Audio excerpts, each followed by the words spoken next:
Welcome to Shadowed Realms, unveiling the dark lore. A deep dive into the hidden depths of video games, movies, and anime where light rarely dares to venture.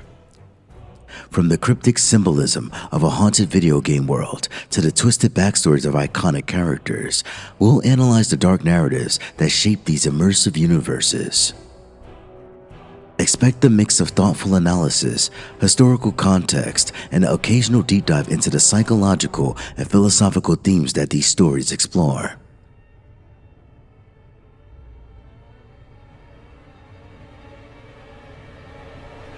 But this series isn't just about the spooky surface level stuff.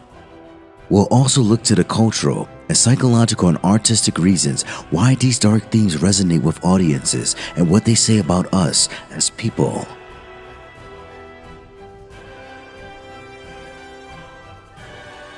Buckle up, because these things are about to get creepy and maybe even a little introspective. Are you ready to step into the shadows? Let's go.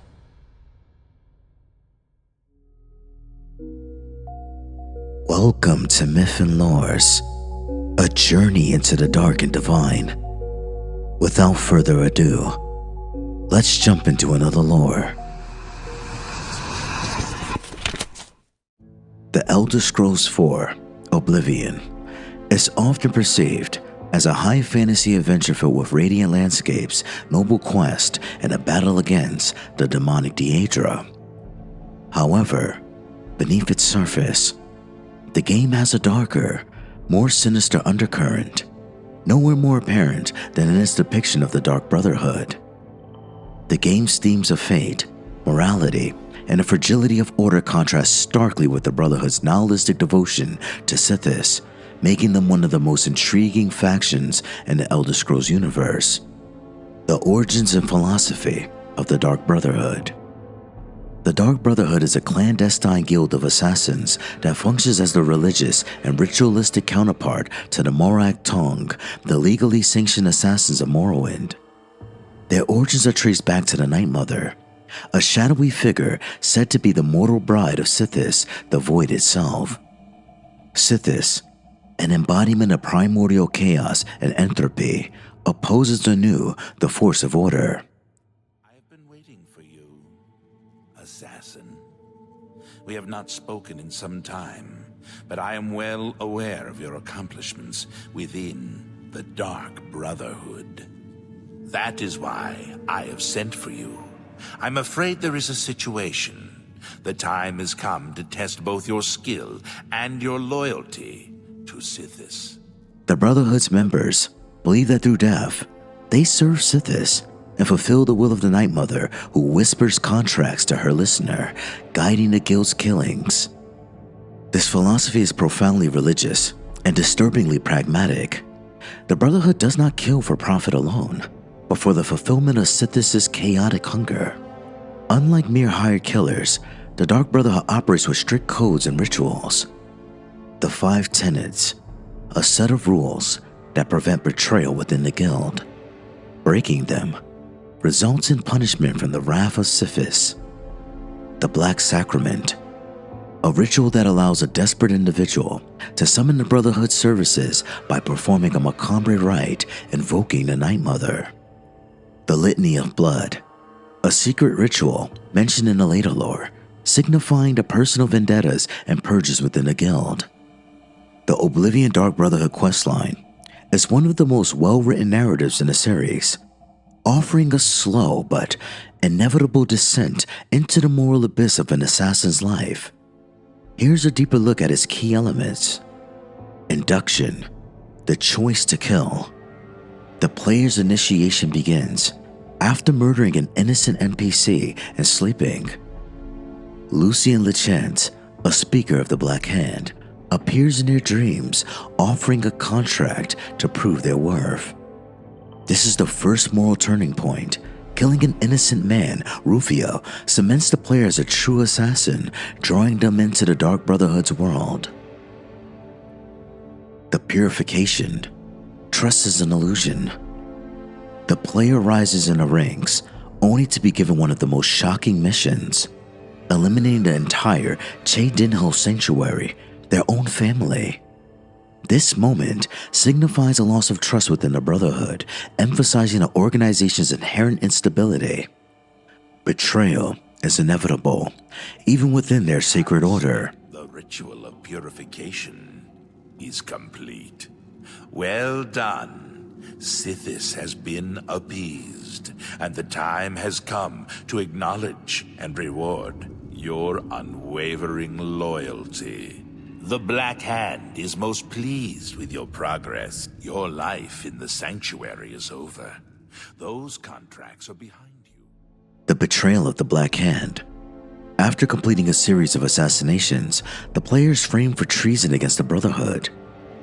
His own comrades execute Lucien, falsely accused of treachery.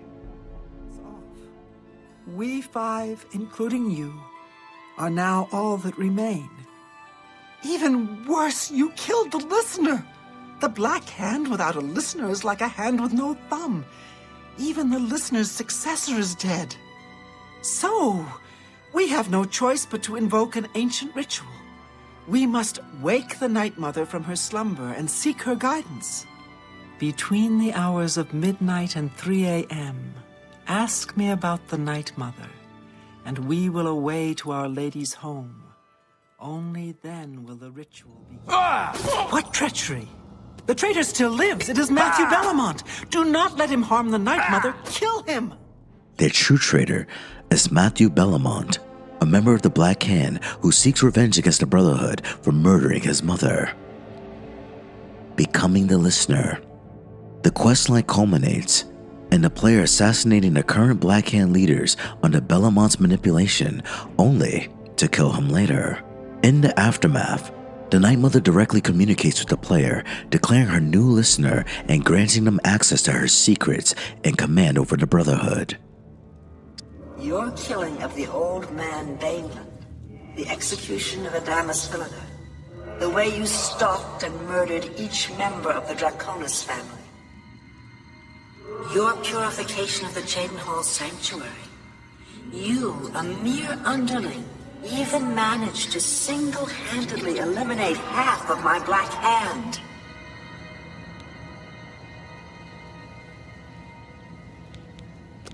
I know, dear child, I know. You carried out your orders to the letter in the name of the Black Hand. How could I be anything but happy with you? No, my anger lies with the rest of my children. You see, I have known of Matthew Bellamont's intentions since he was just a boy. I knew of his thirst for vengeance. I could have informed my listener, but I refused. Refused to reward such incompetence. Ungawin was weak. Indeed, I allowed Matthew Bellamont to proceed on his destructive course, just as I allowed you to intercept him. Symbolism and the psychological themes. The nature of chaos in Sithis' role. Sithis is not just a god of death. He represents primordial chaos, change, and destruction. The Brotherhood does not kill randomly. They believe their actions serve a cosmic balance, removing lives to create new paths. The illusion of free will. The player starts as a mercenary, but becomes a pawn in a grander cosmic game. The illusion of control is shattered as the Black Hand manipulates events, much like Sithis' unpredictability. Corruption from within. The Brotherhood is not an infallible force. Eternal corruption, Bellamont's revenge, nearly destroys it. The theme of betrayal is central. Trust is fleeting, and death is the only certainty. The transformation of the player. By the end of the questline, the player has evolved from a mere assassin into a listener of the Night Mother, embodying death itself. This mirrors a common theme in the Elder Scrolls, the journey from an individual to a force of destiny. Legacy and a connection to Skyrim's Dark Brotherhood. In Elder Scrolls V Skyrim, the Brotherhood has fallen into decay, mirroring the decline of Cyrodiil's empire. The events of Oblivion leave the guild fractured and weak, reinforcing the cyclical nature of chaos. The return of Sithis' favor in Skyrim, with the resurgence of a true listener, parallels the revival of destruction and rebirth. In conclusion, the Dark Brotherhood is a reflection of Tamriel's nature. The Dark Brotherhood questline in Oblivion is more than just a tale of murder. It is a philosophical exploration of fate, free will, and the cost of loyalty. The Dark Brotherhood reflects the ever-present chaos lurking beneath Tamriel's surface, a reminder that no empire, society, or faction is immune to the passage of entropy. The Dread Father foresaw it all. You were meant to kill the traitor. You were meant to be named listener of the Black Hand. You possess strength and cunning, and a heart as black as midnight. You were marked by Sithis the moment you emerged from your mother's womb. That concludes this lore. If you like what you heard, please like, comment, and subscribe, and stay tuned for the next lore. Bye.